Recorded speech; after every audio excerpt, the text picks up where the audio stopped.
Après le grand match de la Libertadores entre Cruzeiro et Flamengo, tout le monde parle du superbe but d'Arroyo et de ce qui n'était probablement pas une faute à l'origine du but de Flamengo. Mais ça, c'est ce que tout le monde voit à la surface du match. Et pour moi, il y a 3 couches fondamentales pour analyser ce match. La première, c'est ce que tout le monde a vu. La deuxième, c'est ce que les gens ont même vu, mais n'ont pas vraiment compris. Et la troisième, c'est ce que je n'ai vu personne commenter et que je vais te présenter dans cette vidéo.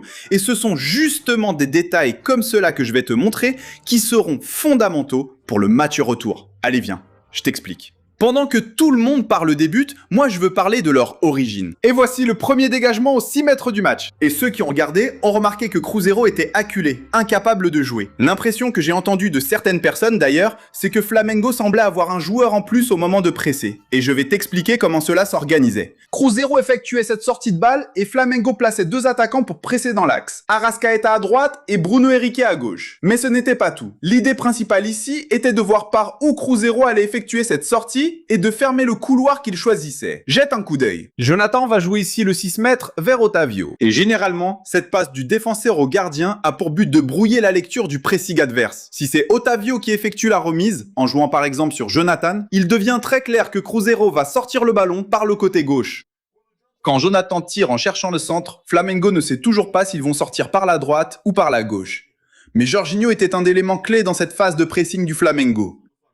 Regarde, Arrascaeta vient presser et il coupe un peu le terrain en deux pour Otavio. Otavio n'a déjà plus la ligne de passe vers Jonathan et il va devoir nécessairement jouer avec Fabricio Bruno. Justement au moment où il fait la passe. Regarde Jorginho ici derrière. On avait l'habitude de voir Jorginho toujours marqué comme milieu défensif. Là, derrière, plus proche des défenseurs centraux. Mais avec Leonardo Jardim, l'idée est différente. Pulgar, lui, reste seul derrière. Et Jorginho est le joueur fondamental pour presser la relance adverse. Si Cruzeiro avait décidé de sortir en jouant par la gauche, Jorginho serait monté pour se retrouver ici sur Gerson. Comme ils ont décidé de jouer par la droite, il vient équilibrer et couper la ligne de passe vers Matheus Henrique, et il accule Cruzeiro ici sur le côté.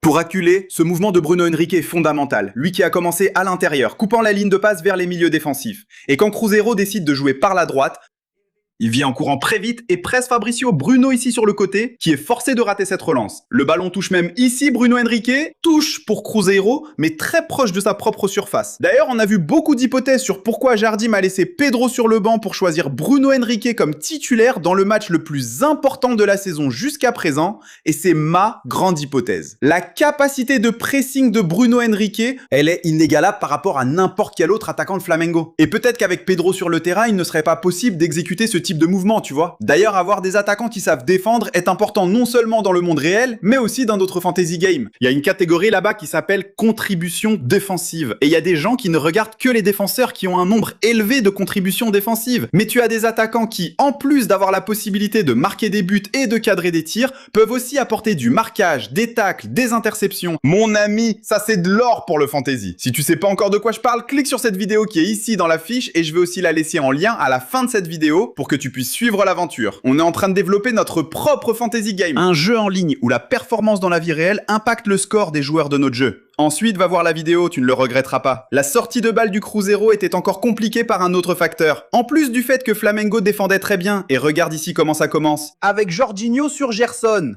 Et au fur et à mesure que l'action se construit de l'autre côté, Jorginho change de marquage pour aller sur Mateuzinho. Une grande difficulté pour Cruzeiro n'était pas seulement la pression de Flamengo, mais aussi la difficulté d'Otavio dans son jeu au pied. Regarde, il va essayer une passe en hauteur vers Jonathan, qui est même démarqué. Jorginho commence même à se tourner pour aller sur Gerson. Sauf que la passe est beaucoup trop forte, touche pour Flamengo, déjà dans le camp adverse. Pour compléter cette logique, en plus de la pression bien organisée de Flamengo, de la difficulté d'Otavio à sortir en jouant avec les pieds, il y avait un troisième facteur. Le quatuor offensif de Cruzeiro, composé des deux ailiers, de Matheus Pereira et de Caio Jorge, était généralement trop reculé, ce qui le rendait assez prévisible. C'était facile pour Flamengo de les marquer, parce qu'ils savaient exactement où ces joueurs allaient se trouver, ce qui facilitait les prises en charge défensives. Alors regardons ça aussi. Encore un 6 mètres à jouer, Jonathan vers Otavio, toujours le même mouvement, Jorginho se partage entre Mateuzinho et Gerson, et à partir du moment où Otavio voit qu'il n'a pas une sortie très claire ici à gauche parce qu'Arrascaeta a encore une fois fermé la ligne de passe, il passe le ballon à Fabricio Bruno. Bruno Henrique, c'est lui qui doit presser, le joueur le plus intense, et peut-être que sans Bruno, cela ne serait pas possible. Regarde Samuel Lino ici derrière, fermant la ligne de passe pour William, et ce qui reste à Fabricio Bruno, c'est de chercher une passe longue. Regarde comment Jorginho a déjà équilibré ici sur Mateuzinho. Balle longue, et regarde le quatuor offensif de Cruzeiro, tout le monde très proche, très prévisible. Le marquage de Flamengo est plus rapproché et naturellement, ils vont avoir un avantage, non seulement en taille, mais aussi par le mouvement. Ils voient l'action de face, tandis que ceux de Cruzeiro doivent s'ajuster. Très souvent, Mateus Pereira ici, par exemple, est dos au jeu. Le ballon est repoussé par Pulgar, Cruzeiro parvient même à récupérer ce ballon. Rojas remet encore ce ballon en duel, Léo Pereira dégage et Flamengo récupère la possession ici. Et ça, pour moi, c'est l'or du football. Pendant que tout le monde est dans les émissions débat traditionnels, en train de parler du superbe but d'Arroyo, de savoir s'il y avait faute ou non sur l'action qui a amené le but de Paqueta. Je pense qu'on peut aller plus en profondeur et essayer de vraiment comprendre l'idée des entraîneurs. Donc quand on parle de la surface, on parle justement des actions qui vont figurer dans les meilleurs moments. Mais il y a aussi un autre aspect. Le supporter de Cruzeiro a regardé et il était gêné par cette sortie de balle, et le supporter de Flamengo était optimiste avec le pressing haut. Ils ne savent pas trop expliquer, mais ils savent qu'il y a quelque chose d'important dans cette histoire. Et c'est là que la Libertadores nous offre une caméra qui est sensationnelle et qui aide à dévoiler le plan des entraîneurs. Jette un œil à ça. Et quand on voit le ballon, on veut pas que les 4 hommes restent coincés dans la zone. Simplifie pour eux. Plus de mobilité ici dans la zone verte pour qu'on puisse voir plus de joueurs redescendre. Avec le soleil aussi, Caio. Et c'est comme ça, mon frère. Ce sera le Passiboulao. Oui, mais ça, c'est quand on est sur le terrain. Ah, c'est parti. Au moment où on sent qu'on a accompli notre mission et qu'on quitte la place, on quitte la place. On bouge de là. On fait aussi des exercices d'entraînement. Avec la qualité du son, avec les supporters aussi, et l'accent portugais d'Arthur Jorge, on ne peut pas tout comprendre exactement. Mais qu'est-ce qui est très clair? Il était gêné par le fait que le quatuor offensif de Cruzeiro était très statique, très prévisible. Et il demandait à ses joueurs de bouger un peu plus. Mateus Pereira semble même lui demander quelque chose, et il corrige. Non, ce que je dis là, c'est pour le 6 mètres. Autrement dit, il avait aussi diagnostiqué que c'était une difficulté de l'équipe sur le terrain. Et quand on associe ça au fait que le match ne se passait pas bien avant, il y a cette pause fraîcheur, avec cette remarque et ce regard d'Arthur Jorge vers Wesley, et on commence à regarder ce qui se passe après la pause pour l'hydratation, le match change complètement. Et c'est de ça que je parle. Avant de voir cette vidéo, le supporter lors de la retransmission a même vu Arthur Jorge parler, mais il ne comprenait pas très bien. Mais ceux qui sont abonnés ici depuis longtemps savaient qu'il y aurait un après-match pour qu'on puisse décrypter les propos du Portugais. Et c'est justement après cette pause fraîcheur que la sortie de balle de Cruzeiro a commencé à fonctionner. Et ça va mener à quoi ? Sur le superbe but d'Arroyo. Voici le 6 mètres juste après la pause fraîcheur. Et là, l'attitude va déjà être un peu différente. Regarde, Cruzeiro va maintenant essayer de sortir en jouant de l'autre côté. Mais l'attitude reste la même, non? Bruno Henrique est celui qui va couper le terrain. Il empêche que cette passe arrive à Fabricio Bruno et force Cruzeiro à jouer par la gauche. Et ensuite, Jorginho va se caler sur Gerson et Plata ici va marquer Rojas hors du cadre. Balle pour Jonathan Jesus, qui est très bon à la relance. Arrascaeta équilibre. Regarde Jorginho qui assure la couverture derrière Arrascaeta sur Gerson. Il laisse même Mateuzinho libre. Plus devant, là on va voir Plata. Et ici c'était le trio de pressing de Flamengo. Plata et Samuel Lino généralement sur les côtés et Jorginho alternant entre les milieux défensifs. Mais le plus intéressant arrive un peu plus loin. Regardons ça. Jonathan va chercher ce ballon long. Et regarde comment Wesley, justement celui à qui Arthur Jorge a jeté ce regard en lui demandant de bouger, il redescend et il attire Emerson Royal. Autrement dit, il rend l'attaque de Cruzeiro moins prévisible et complique les prises en charge défensives de Flamengo. C'est justement pour cela que Royal doit monter et ce ballon passe dans son dos.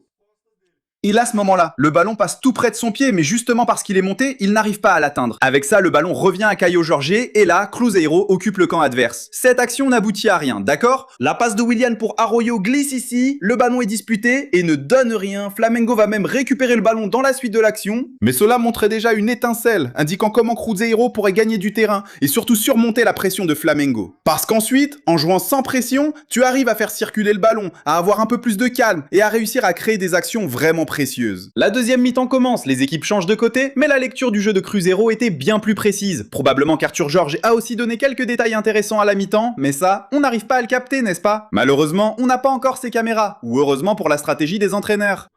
Mais regarde comme c'est intéressant, Cruzeiro va tirer le coup de pied de but et Gerson redescend. Il est en train de lire le jeu et il jette un coup d'œil ici et il voit que Plata est très bas.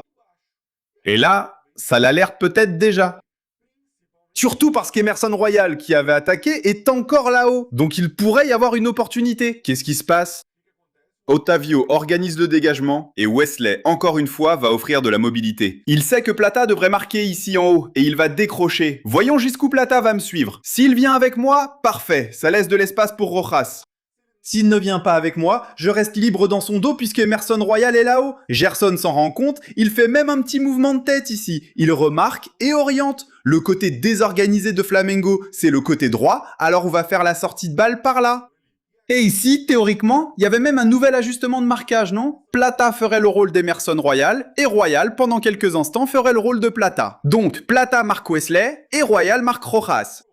Sauf que Royal revient un peu distrait, j'ai l'impression qu'il redescend sans vraiment faire attention à ce changement de marquage. Et regarde la confusion que ça provoque.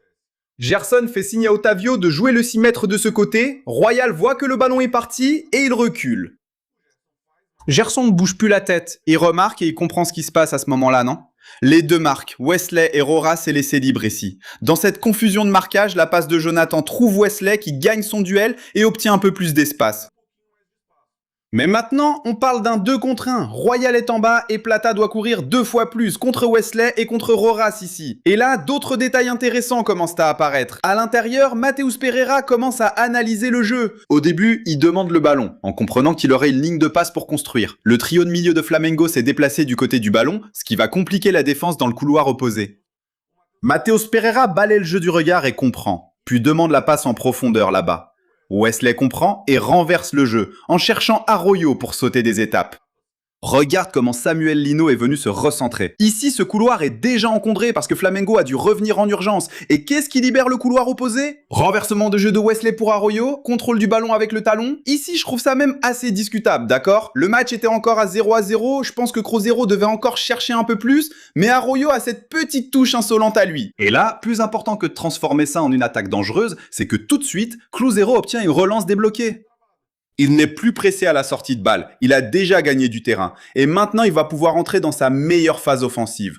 Une stratégie de sortie de balle n'est pas toujours faite pour générer un but directement dans une situation de relance. L'idée bien souvent c'est de briser la pression adverse, de repousser l'adversaire vers l'arrière et de pouvoir respirer. Maintenant, je peux jouer avec un peu plus de calme, faire circuler le ballon jusqu'à trouver la situation parfaite. Et c'est exactement ce qui va se passer pour Arroyo, marquer et faire 1-0. Maintenant, Cruzeiro a de l'espace pour construire. Fabricio Bruno essaye de jouer sur un côté, mais l'action ne se construit pas, ils vont inverser, essayer de passer de l'autre côté, et la pression ici de Flamengo est beaucoup plus mesurée. Gerson fait même très bien le blocage, il tourne dans la marque, il passe à Jonathan. Jonathan va essayer de construire ici à gauche, et Cruzeiro fait preuve de patience pour créer, jusqu'à ce qu'on puisse voir ce qui commence à se passer de l'autre côté. Cruzeiro, que ce soit avec Jardy ou Arthur Georges, utilise généralement les ailiers en jouant à l'intérieur. Et regardez ici, Arroyo et Wesley jouant à l'intérieur, pratiquement comme des deuxièmes attaquants. Et quand Arroyo rentre de l'extérieur vers l'intérieur, Samuel Lino va aussi venir défendre à l'intérieur. Et s'il est venu à l'intérieur, celui qui reste libre à l'extérieur, c'est William, par où Mateus Pereira va chercher à construire l'action. Le ballon arrive à William, et quelqu'un doit couvrir, quelqu'un doit venir presser William. Si Lino ne va pas jouer ce rôle puisqu'il suit Arroyo, c'est Ayrton Lucas qui va monter.